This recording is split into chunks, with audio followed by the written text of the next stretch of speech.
வணக்கம். Big topic with Karthick MaayaKumar. எவ்வளோ படிச்சு என்ன பிரயோஜனம்? சைக்கோ சிஇஓன்னு ஒரு லேடி பேர் வாங்கியிருக்காங்களே, எதுக்காக அந்த பேர் வாங்கினாங்க?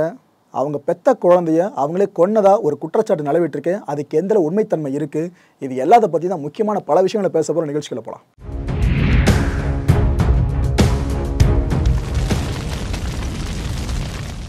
சுச்சானா சேத். உலகத்தில் இருக்க எந்த அம்மாவும் இந்த அம்மா மாதிரி இருக்கக்கூடாதுன்னு தான் எல்லாருமே இப்போ பேசிகிட்டு இருக்காங்க. ஏன்னா செஞ்சுருக்க காரியம் அந்த மாதிரி காரியம். இந்த அம்மா உயிரோடு இருக்காங்க. ஆனால் அவங்க கையில் ஏந்திட்டு இருக்காங்கன்னா ஒரு குழந்தை, அவங்க பெற்ற குழந்தை தான், 4 வயசு குழந்தை. அந்த குழந்தை இப்போ உயிரோடு இல்லை.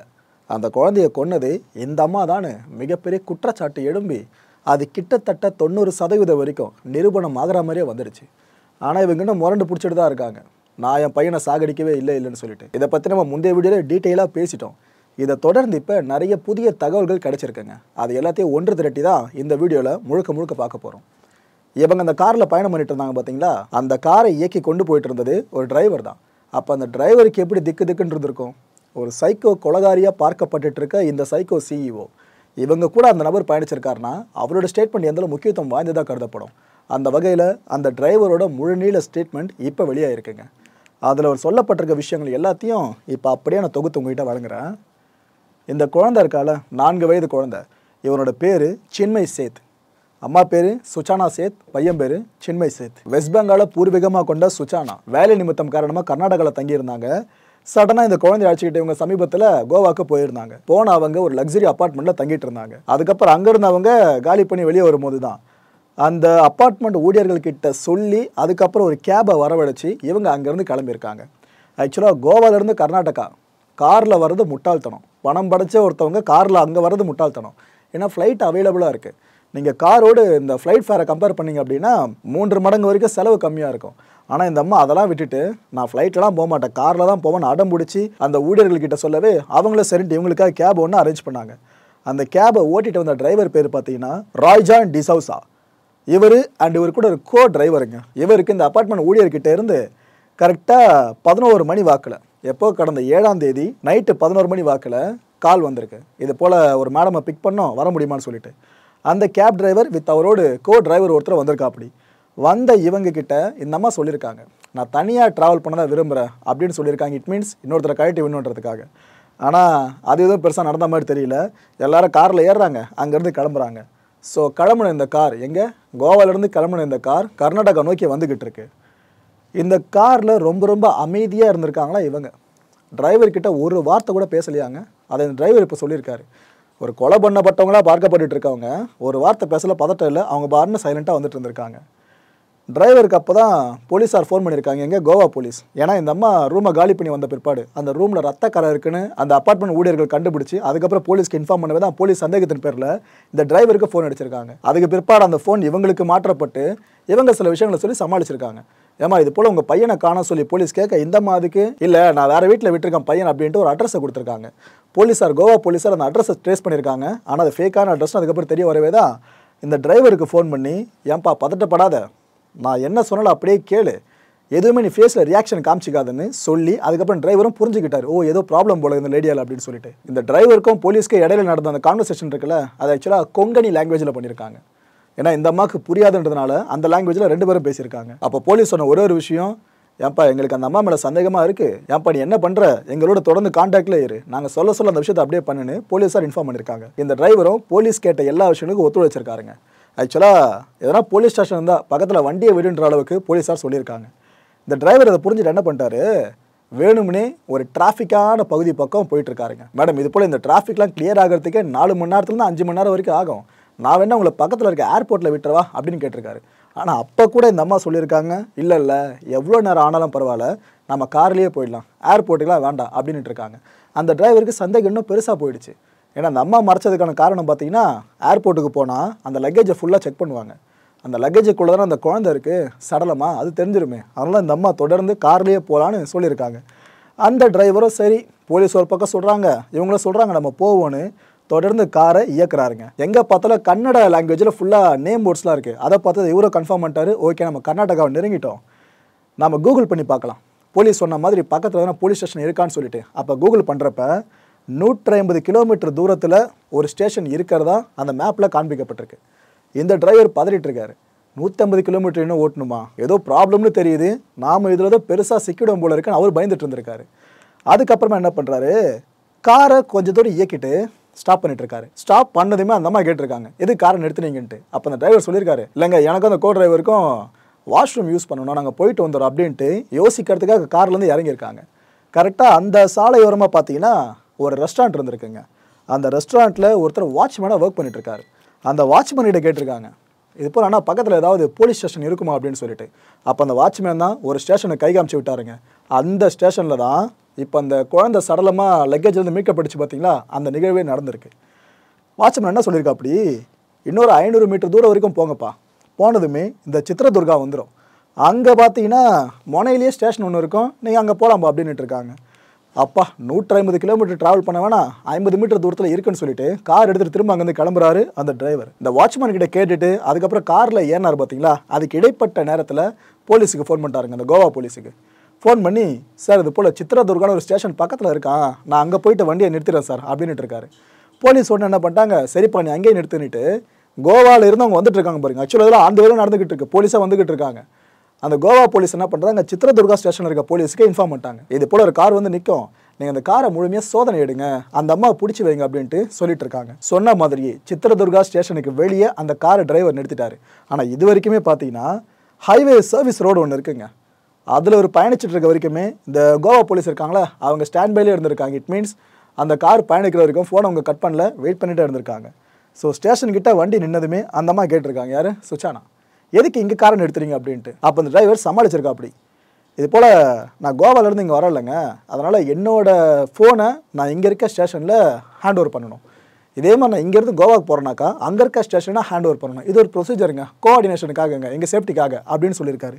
இந்த அம்மாவும் சரி ஓகே ஏதோ சொல்கிறீங்கன்ட்டு விட்டாங்க. ஸோ ஸ்டேட் டு ஸ்டேட் ஃபார்மாலிட்டின்னு சொல்லிட்டு தான் இவங்க அதை பெருசாக கேர் பண்ணலை.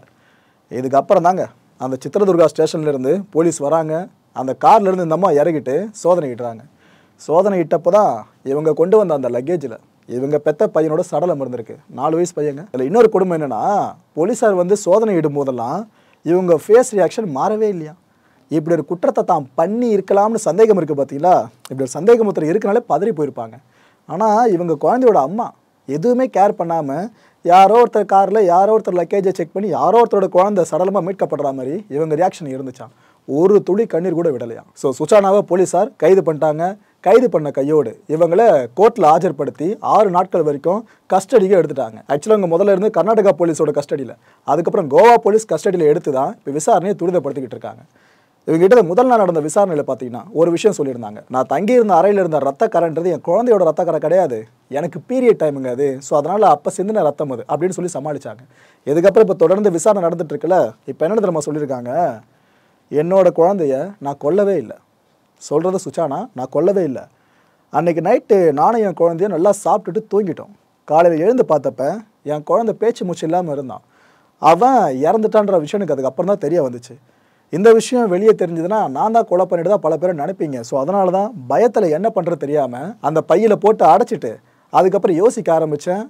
ஒரு கட்டத்தில் நானும் என் உயிரை விட்டுடலாம் அப்படின்ட்டு அது சார்ந்த முயற்சியிலும் ஈடுபட்டேன். பட் எனக்கு அந்தளவு தைரியம் இல்லை. ஸோ அதுக்கப்புறம் தான் பையனோட சடலத்தை அந்த பேக்கில் வச்சபடியே நான் கர்நாடகா நோக்கி கொண்டு வர ஆரம்பிச்சிட்டேன் அப்படின்னு சொல்லியிருக்காங்க. ஸோ பையனை இவங்க கொலை பண்ணலன்றாங்க. ஆனால் போலீஸார் யார் என்ன சொன்னாலும் அப்படின்னு நம்பிட மாட்டாங்கல்ல. அவங்க என்ன தெரியுமா திட்டவட்டமாக சொல்கிறாங்க, இது ஒரு திட்டமிட்ட கொலையாக இருக்கதா வாய்ப்புகள் நிறைய இருக்குன்றாங்க. அதில் ஸ்பெசிஃபிக்காக அவங்க தங்கியிருந்த ரூம் இருக்குல்ல, அதுக்குள்ளே 2 காப் சிரப் பாட்டில்ஸ் இருந்திருக்குங்க, அதுவும் எம்டியாக இருந்திருக்கு. ஸோ யாராவது கன்சியூம் பண்ணியிருக்காங்க. இந்த காப் சிரப்பை ஹெவி டோஸாக இவங்க கொடுத்து அந்த குழந்தைய வேணும்னே சாகடிச்சிருக்கலாமோ அப்படின்ற ஐயம் எட இந்த தடயம் தான் காரணமாக அமைஞ்சிருக்கு. அது மட்டும் இல்லை, அந்த குழந்தையோட மூச்சை திணறடிக்கணும் அப்படின்றதுக்காக தலையணையை வச்சோ இல்லைனா ஏதோ சாஃப்ட் கிளாத்தை வச்சோ இவங்க குழந்தை முகத்தில் அழுத்திருக்கலான்னு சொல்கிறாங்க.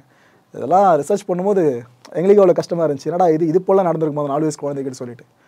ஸோ இந்த சந்தேகம் எல்லாமே வலுப்பெற காரணம் என்ன தெரியுமா, அந்த குழந்தையோட பிரேத பரிசோதனை முடிவு தான். இந்த பிரேத பரிசோதனை முடிவில் என்னென்னலாம் சொல்லப்பட்டிருக்குன்னா, இந்த குழந்தை மரணம் அடைஞ்சது கரெக்டாக 36 மணி நேரங்களுக்கு முன்னாடி இருக்கலாம்.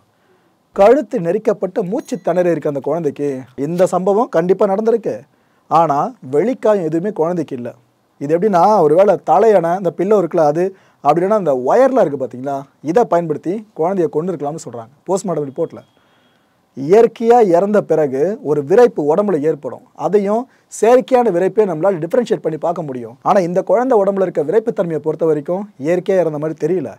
ஸோ இது கொலையாக இருக்கதா வாய்ப்பு அதிகம்னு போஸ்ட்மார்ட்டம் ரிப்போர்ட்டில் சொல்லப்பட்டிருக்கு. இது வரைக்கும் நான் சொன்ன விஷயங்கள் எல்லாத்தையும் கோர்த்து பார்த்தீங்க அப்படின்னா அந்த அம்மா மேலே தான் முழுமையான சந்தேகம் உங்களுக்கு திரும்பும். ஆனால் அந்த அம்மா இன்னும் ஒத்துக்கல, அவ்வளோதான். ரூமில் வேறு யாருமே இல்லைங்க, இவங்க மட்டும் தான் இருந்திருக்காங்க. அப்போ எல்லாரோட சந்தேகமும் அவங்க மேலே போடுறதுல தப்பே இல்லையே. ஆனால் வாக்குமூலம்லாம் இப்படி வெளியே வந்துட்டுருக்கு, போஸ்ட்மார்ட்டம் ரிப்போர்ட் ஒரு பக்கம் இப்படி வெளியே வந்துட்டுருக்கு. சரி, அதை விடுங்க. இது ஒரு ஃபோட்டோ தெரியுதுல்ல, ஒரு மீன் தொட்டிக்குள்ளே மீன் இருக்குது, ஒரு குழந்தை அதை எட்டி பிடிக்கிற மாதிரி ஃபோட்டோ ஒன்று. வேறு யாரும் இல்லை, இப்போ கொல்லப்பட்டிருக்க குழந்தை இருக்குல்ல, அந்த குழந்தையோட ஃபோட்டோ தான் இது, சின்மையோட ஃபோட்டோ தான். இதுதான் கடைசியாக சுச்சானா எடுத்த ஃபோட்டோ. வாங்க, கடந்த அக்டோபர் மாதம் தான் அவங்க இன்ஸ்டாகிராம் பக்கத்தில் இந்த ஃபோட்டோவை பதிவேற்றம் பண்ணியிருக்காங்க. ஸோ சுச்சானா கடைசியாக பதிவேற்றம் பண்ண ஒரு சமூக வலைதள பதிவு இந்த குழந்தை சார்ந்து பார்த்தீங்கன்னா இந்த ஃபோட்டோ தான். பட் அந்த குழந்தை இப்போ உயிரோடு இல்லை. இந்த நேரத்தில் இந்த ஆஃபீஸர்ஸ்க்கு ஒரு டவுட் வந்துட்டுருக்கு, இவங்க உளவியல் ரீதியாக ஆரோக்கியமாக இருக்காங்களா இல்லை உளவியல் பிரச்சனை தானே இருக்கான்னு சொல்லிட்டு. ஸோ இதுக்காக சைக்காலஜிக்கல் டெஸ்ட்டை கண்டக்ட் பண்ணுறதுக்கும் இப்போ அதிகாரிகள் பேசிக்கிட்டு இருக்காங்க. சுச்சானாவோட மென்டல் கண்டிஷன் இருக்குல்ல, இதை பேஸ் பண்ணி இதுக்கப்புறம் இந்த வழக்குன்றது அடுத்த கட்ட நகர்வை நோக்கி போகும். சுச்சானாவோட இன்ஸ்டா பேஜை பார்த்தீங்கன்னா இந்த செலிபிரிட்டிஸோட ஃபோட்டோஸ் அதிகமாகவோ இல்லை இவங்க சார்ந்த ஃபோட்டோஸ் அதிகமாகவோ இருக்காது. இவங்களோட குழந்தை இருந்தான்னு சொல்ல வேண்டியதாக இருக்குது. இருக்க வேண்டிய குழந்தை 4 வயசில் உயிரை விட்டுருக்க குழந்தை. அந்த குழந்தைய பிரதிபலிக்கிற மாதிரி தான் நிறைய ஓவியங்கள், அப்புறம் இந்த சின்ன சின்ன ஆர்ட் ஒர்க் இருக்கும் பார்த்தீங்கன்னா, அதையெல்லாம் அப்லோட் பண்ணி வச்சுருக்காங்க. இவ்வளோ தூரம் பாசமாக இருந்த ஒரு அம்மா இந்த வேலையெல்லாம் செய்வாங்களா என்ன? அப்படி தான் கேட்க தோணுது. கொடுமையிலும் கொடுமை என்ன தெரியுமா, இந்த குழந்தையோட அப்பா ஜக்காட்டாலேருந்து கிளம்பி வந்துட்டாருங்க. வந்து அவர் என்ன தெரியுமா பண்ணியிருக்காரு, பிரேத பரிசோதனை முடிஞ்ச கையோடு அந்த குழந்தைய கைகளில் தூக்கிட்டு போயிட்டு நல்லடக்கம் பண்ணியிருக்காரு. கர்நாடகாவில் நடந்து முடிஞ்சிருக்கு. அந்த அப்பா கதறாருங்க, இப்படி தூக்கிட்டு வராருங்க குழந்தைய, இங்கே தான் இருக்குது குழந்தை அவ்வளோண்டு. அந்த குழந்தைய தூக்கிட்டு வந்து அப்படியே நல்லடக்கம் பண்ணி அவர் ஃபேமிலி மெம்பர்ஸ்லாம் கதறி அழுதுகிட்டு இருக்காங்க. இந்த அம்மா தான் பண்ணியிருப்பாங்க இந்த வேலைன்னு எல்லாம் நம்பிக்கிட்டு இருக்க இந்த நேரத்தில் அந்த அப்பாவோட கதறலை பார்க்குறப்ப மனசுக்கு அவ்வளோ கஷ்டமாக இருந்துச்சு. சுச்சானா பற்றி சொல்கிறதா இருந்தால் இவங்களுக்கு அம்மா கிடையாது, அப்பா மட்டும்தான். அவர் கேல்கட்டாவில் வசிச்சுட்டு இருக்காருங்க. இப்போ போலீஸார் அவருக்கு இன்ஃபர்மேஷன் கொடுத்துருக்கிறதா தகவல் வெளியாகிருக்கு. இவங்க அடிக்கடி கோவாவுக்கு பயணம் மேற்கொள்கிறத வாடிக்கையாக வச்சுருந்துருக்காங்களாம். இப்படி தான் அவங்க கடந்த மாதமும் கோவா போயிருக்காங்க. அந்த குழந்தையோட உயிரங்க காவு கொடுத்துருக்காங்க. கடந்த 2010 வருஷம் வெங்கட்ராமன் இருக்கார்ல, இவருக்கும் சுச்சானாவுக்கும் திருமணம் நடந்து முடியுதுங்க. இவர் கேரளாவை பூர்வீகமாக கொண்டவர்னு இப்போ தகவல் வெளியாகிருக்கு. இன்னும் ஒரு தரப்பு பார்த்தீங்கன்னா தமிழ்நாட்டு லிங்க் அவருக்கு இருக்கிறதாவும் சொல்லப்பட்டு இருக்குங்க ஃபேமிலி சார்ந்து. 2019 வருஷம் இந்த தம்பதிக்கு அந்த அழகான ஆண் குழந்தை பிறந்துச்சு. இப்போ இழந்திருக்கோம் நாம், அந்த குழந்தை தான். இவங்க 2 பேருக்கும் இந்த குழந்தை பிறந்த பிற்பாடு கருத்து வேறுபாடு அதிகரிச்சிட்டு இருக்காங்க. ஒரு இடத்துல விவாகரத்துக்கு அப்ளை பண்ணிட்டு இருக்காங்க. அந்த ப்ராசஸும் கோர்ட்டில் பெருசாக போயிட்டு இருந்திருக்கு. கடந்த 2 வருஷமாக எடுத்துக்கிட்டிங்கன்னா இவங்க 2 பேருமே வேலை நிமித்தம் காரணமாக சந்திச்சிக்கிறதே கிடையாது. ஒரு பக்கம் டிவோர்ஸ்க்கு அப்ளை பண்ணியிருக்காங்க, அது ரைட்டு. ஆனால் மற்றபடி இவங்க மூஞ்சி பார்த்து பேசிக்கிறது கூட கிடையாதாங்க. ஒரு பக்கம் பார்த்தீங்கன்னா ஒரு ஏஐ கம்பெனி சார்ந்த சிஇஓ இவங்க, இன்னொரு பக்கம் இவரும் அதே ஏஐ இண்டஸ்ட்ரியில் தான் ஒரு முக்கிய பொறுப்பில் இருந்துக்கிட்டு இருக்காரு. ஆனால் இவங்க இந்தியாவில் இருக்காங்க, அவர் வெளிநாட்டில் இருக்கார். இவ்வளோதான் வித்தியாசம். ஸோ கடந்த 2 வருஷமாகவே இவங்க 2 பேருக்கு இடையில மனஸ்தாபம் பெருசாக இருந்திருக்குன்னு லிட்டரலாக தெரியுது. இந்த டிவோர்ஸ் கேஸில் பார்த்தீங்கன்னா கோர்ட் ஒரு விஷயம் சொல்லியிருந்துச்சு. இதே போல் அந்த பையனோட அப்பா வாரத்தில் ஒரு நாள் இந்த ஞாயிற்றுக்கிழமை மட்டும் பையனை நேரில் பார்க்கலாம், அதுக்கு இந்த பையனோட அம்மா சம்மதம் தெரிவிச்சே ஆகணும் அப்படின்னு உத்தரவு பிறப்பிச்சிருந்தாங்க. அந்த வழக்கின் தீர்ப்பு இவங்களுக்கு ஒரு அதிருப்தியை ஏற்படுத்திட்டு இருக்கு. அதுவும் அந்த குழந்தை அப்பா கிட்ட தான் அவ்வளோ அன்பாக இருக்குமாங்க அந்த பையன். இந்த பெங்களூரு ஃபேமிலி கோர்ட் இருக்குல்ல, அந்த கோர்ட்டு விதித்த உத்தரவு தான் அது. ஆனால் அது இப்போ மீறப்பட்டிருக்க மாதிரி தான் தெரியுது. எப்படின்னா இப்போ வெளியே இருக்க தகவல் படி எடுத்துக்கிட்டிங்கன்னா கிட்டத்தட்ட 5 ஞாயிற்றுக்கிழமை, இட் மீன்ஸ் 5 வாரங்களில் அந்த அப்பா இந்த பையனை பார்க்கவே விடலையாங்க இந்த சுச்சானா சேத்து. அந்தளவுக்கு அவங்களோட கணவர் மேலே அப்படின்னா கோவம்னு தெரியல. இதன் ஒரு பகுதியாக தான் 6வது வாரமும் நாம் இவங்களை மீட் பண்ண விடக்கூடாது அப்படின்ட்டு இவங்க கோவாவுக்கு பையனை அழைச்சிட்டு போனதா அந்த தகவல் இப்போ தெரிவிக்கப்பட்டு இருக்கு. ஸோ கணவர் மேலே தனக்கு இருந்த கோபம் தான் குழந்தைய கொலை பண்ணுற வரைக்கும் அந்த அம்மாவை தூண்டி இருக்குமோன்னு மிகப்பெரிய ஐயம் இப்போ எழுந்திருக்கு. இல்லை, இன்னொரு மேலதிக தகவல் என்னன்னு பார்த்தீங்கன்னா அந்த குழந்தை உயிரிழந்ததுக்கு கரெக்டாக ஒரு நாள் முன்னாடி இவர்கிட்ட இந்த வெங்கட்ராமன் இருக்கார்ல, அவருக்கு இந்த சுச்சானா ஒரு மெசேஜ் அமைச்சிருக்காங்களாம். அது என்ன மெசேஜ், அது போல் டீட்டெயில் எல்லாமே இன்னும் 3 நாட்களுக்குள்ள இந்த வெங்கட்ராமன் கிட்ட போலீஸார் விசாரணை முன்னெடுப்பாங்க. அப்போ தாங்க தெரிய வரும். அது வரைக்கும் காத்திருக்கலாம். ஒரு வழக்குன்னு வந்துட்டா யூகங்கள் நிறைய இருக்கும். ஆனால் உண்மை ஒன்று மட்டும்தான் இருக்கும். அது கோர்ட்டோட தீர்ப்பில் மட்டும் தான் நமக்கு தெரிய வரும். இதுக்கு மத்தியில் இந்த உளவியல் சார்ந்த நிபுணர்கள் இருப்பாங்களா, அவங்களா இருக்கட்டும், அப்புறம் கவுன்சிலிங் கொடுக்குறவங்களா இருக்கட்டும், இவங்கெல்லாம் பலதரப்பட்ட கருத்துக்களை இந்த ஒரு வழக்கு சார்ந்து தெரியப்படுத்திட்டு இருக்காங்க. இதில் ஒரு சில நிபுணர்கள் சுச்சானாவோட மோட்டிவ்ஸ் என்னென்னலாம் இருக்கலாம் அப்படின்ற மாதிரி ஒரு 4 விஷயங்களை சொல்கிறாங்க. அதில் முதல் விஷயம் மென்டல் ஹெல்த் இஷ்யூஸ் அவங்களுக்கு இருக்கலாம்னு சொல்கிறாங்க. 2வது விஷயம் ஸ்ட்ரெஸ் அண்ட் ஓவர்வெல்ம்ன்றாங்க. 3வது விஷயம் history of abuse or trauma அப்படின்னும். நான்காவது விஷயம் சப்ஸ்டன்ஸ் அபியூஸ்னு சொல்கிறாங்க. இந்த நேரம் மக்களுக்கு விழிப்புணர்வை கொடுக்க வேண்டிய நேரம். அந்த வகையில் விவாகரத்து பண்ணுறோம் அப்படின்னு முடிவெடுக்கிற பேரண்ட்ஸ் இருப்பீங்களே, அதாவது குழந்தை பிறக்கிறதுக்கு முன்னாடி நீங்கள் விவாகரத்து பண்ணிட்டு போகிறது வேறு, ஆனால் குழந்தை பிறந்த பிற்பாடு விவாகரத்து பேச்சு வர்றது அந்த குழந்தையோட எதிர்காலத்தை பாதிக்கும். அதில் எந்த மாற்று கருத்தும் இல்லை. அப்பேற்பட்ட பேரண்ட்ஸ் என்னென்ன விஷயங்கள்லாம் ஃபாலோ பண்ணணும் அப்படின்றத பற்றி உளவியல் மருத்துவர்கள் பல விஷயங்களை சொல்லியிருக்காங்க. அதை தான் இப்போ உங்கள் முன்னாடி எடுத்துரைக்கிற மக்களே.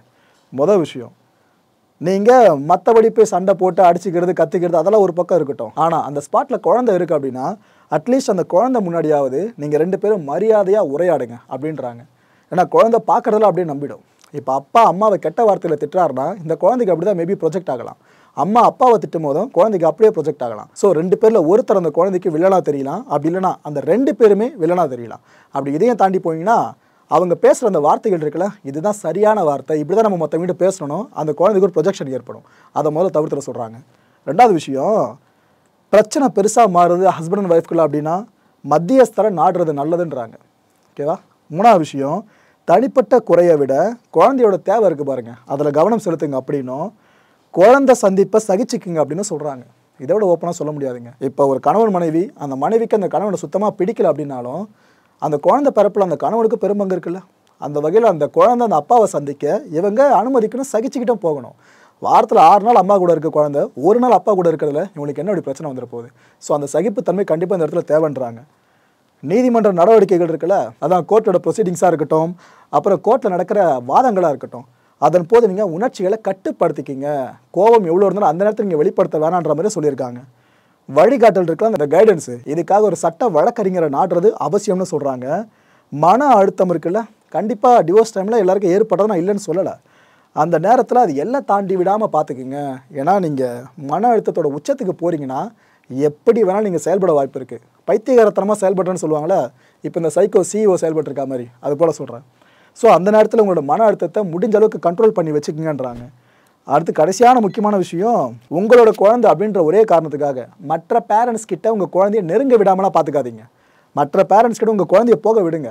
அவங்க கூட கொஞ்சம் பேரண்ட்ஹுட்டை அனுபவிக்கட்டும். ஏன்னா உங்ககிட்டயும் அந்த பேரண்ட்ஹுட் கிடைக்காம ஆப்போசிட்டில் இருக்கவங்ககிட்டே கிடைக்காம இருந்தால் அந்த குழந்தை எந்த அளவு இயங்கும்? ஸோ இதையும் சொல்கிறாங்க. ஸோ டாக்டர்ஸும் நிபுணர்களும் சொன்ன விஷயம் நான் பொது வெளியில் போட்டு உடச்சிட்டேன். நீங்கள் இப்போ விழிப்புணர்வு அடைஞ்சிருப்பீங்க நம்புகிறேன். ஓகே, சுச்சனா சேத் சார்ந்து இப்போ சில விஷயங்கள் வெளியே வந்துட்டுருக்குங்க. இவங்க கூட ஒர்க் பண்ணியிருப்பாங்க பார்த்தீங்கன்னா, அவங்க வெளியிட்டிருக்க விஷயங்கள் இதெல்லாம். அதாவது தன்னை மட்டும்தான் அறிவாளி, சுற்றி இருக்க மற்ற எல்லாருமே முட்டாள்கள் அப்படின்ற மனப்பான்மையில் இவங்க எல்லாருக்கிட்டே நடந்துக்கிட்டதான் ஒரு தகவல் வெளியாகிட்டுருக்கு. அது கூட பார்த்தீங்கன்னா ஈகோவோட உச்சகட்டமாக இவங்க இருந்தாங்க அப்படின்னும், ரொம்ப படித்த தான் எப்போவுமே மேலே தான் இருக்கணும், எனக்கு கீழே தான் எல்லாருமே இருக்கணுன்ற மைண்ட் செட்டில் இவங்க இருந்ததாகவும் சில பேர் இப்போ பேசவும் ஆரம்பிச்சிருக்காங்க. ஸோ இப்படி ஒரு கேரக்டரைசேஷன் இருக்க ஒருத்தவங்க ஹஸ்பண்ட் கூட சேர்ந்து இணையாக வாழ முடியுமா? இதுதான் இந்த பிரச்சனையோட ஆரம்ப புள்ளின்ற மாதிரியும் இந்த ஒர்க்கர்ஸ் பல பேரும் இப்போ ஒவ்வொரு குற்றச்சாட்டுகளும் அடுக்க ஆரம்பிச்சிருக்காங்க. சொல்கிற குற்றச்சாட்டு ஒரு பக்கம், பட் இது எல்லாத்துக்கும் விட இவங்க வாய் திறந்தால் மட்டும்தான் உண்டு. இவங்க இந்த ஏஐ சம்மந்தமாக கிளாஸ் எடுப்பாங்க பார்த்தீங்களா, அப்போ அவங்க ஆளுமை எந்த அளவுக்கு இருக்கும், அதுதான் லைஃபோட ஒவ்வொரு செகண்ட்லையும் அவங்க மற்றவங்க மேலே இறக்கி வைக்க ட்ரை பண்ணாங்க அப்படின்னும் குற்றச்சாட்டுகள் எழும்பிக்கிட்டு இருக்கு. ஓகே, இந்த கான்டென்ட்டை பொறுத்த வரைக்கும் நாமெல்லாம் சிந்திக்க வேண்டிய மிக முக்கியமான ஒரு விஷயம் என்னென்னு பார்த்தீங்கன்னா, பணம், பதவி, ஆணவம், இது 3 ஒரே நேரத்தில் ஒரு மனுஷன் கையில் வருது அப்படின்னா அந்த மனுஷன் சைக்கோவை விட கொடூரனாக மாறுறதுக்கு வாய்ப்புகள் 99% இருக்குது அப்படின்றதுக்கு ஒரு வேளை இவங்க அந்த குழந்தைய கொண்டு இருந்தாங்கன்னா இவங்க ஆக சிறந்த சான்று நம்ம சொல்லலாம். ஸோ மக்களே, இப்போ தான் அந்த வழக்கில் மிகப்பெரிய பிரேக் த்ரூலாம் கிடைக்க ஆரம்பிச்சிட்டு இருக்கு. வெயிட் பண்ணி பார்ப்போம் அடுத்து என்ன ஒரு முக்கியமான அப்டேட் இந்த வழக்கு சார்ந்து கிடைக்க போகுதுன்னு. மறைந்த அந்த 4 வயது சிறுவனோட ஆன்மா சாந்தியோட இறைவனை பிரார்த்தனை பண்ணுவோம். அடுத்த நிகழ்ச்சியை சந்திக்கலாம். நன்றி, வணக்கம். வணக்கம் மாயம் ஸ்டுடியோஸ் நண்பர்களே. மாயம் ட்ரெண்ட்ஸ் அப்படின்ற ஒரு புதிய ஃபேஸ்புக் பேஜை ஓப்பன் பண்ணியிருக்கோம். நீங்கள் யூடியூப்பில் பார்த்துட்டு இருக்கீங்களா நம்மளோட கான்டென்ட்ஸ்லாம், இதெல்லாம் விட ஒரு படி மேலே ரொம்ப கிறிஸ்பாகவும் ரொம்ப சூப்பராகவும் நிறைய கான்டென்ட்ஸ் உங்களுக்கு இந்த பேஜில் காத்துட்டு இருக்குங்க. ஸோ உடனடியாக ஃபேஸ்புக் பிளாட்ஃபார்ம் போங்க, மாயம் ட்ரெண்ட்ஸ்னு டைப் பண்ணி சர்ச் பண்ணி நம்ம பேஜை ஃபாலோ பண்ணுங்கள். அப்படியே நம்ம சேனலையும் நீங்கள் சப்ஸ்கிரைப் பண்ணிட்டீங்க அப்படின்னா இன்னும் நிறைய புது கான்டென்ட்ஸை உங்களுக்காக ப்ரொடியூஸ் பண்ணி கொடுத்துக்கிட்டே இருப்பாங்க. நீங்கள் பண்ணுற ஒவ்வொரு சப்ஸ்கிரிப்ஷனும் எங்களுக்கு பெரிய மோட்டிவேஷனாக அமையும்.